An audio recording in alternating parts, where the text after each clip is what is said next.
4 মে এক ঠাকুরদাদার ঘরে জন্ম নিয়েছিল তার মহারানী। আর আজও পর্যন্ত সেই মহারানী ফিল ট্রিটমেন্টটা কিন্তু এতটুকুও কমেনি। ইনি হলেন আমার ভাইজি ঘন্টু, ভালো নাম তিতাস। ইনি নিজে হাতে আমার জন্য এঁকেছেন আমার বার্থডে কার্ড, আমার ওয়েলকাম কার্ড, সাথে একটা বুকমার্ক। কি অপূর্ব সুন্দর না! আমি সত্যি ভীষণ ভীষণ সারপ্রাইজ হয়েছিলাম বাড়িতে ফিরেই ওর হাতে তৈরি এই গিফটগুলো পেয়ে।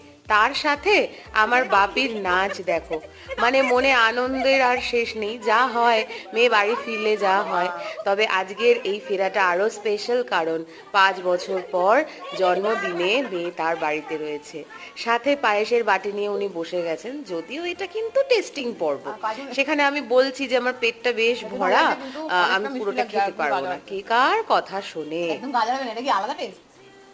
এমন কত সুন্দর মুহূর্তের সাক্ষী আজকের আমার এই স্পেশাল দিনটা।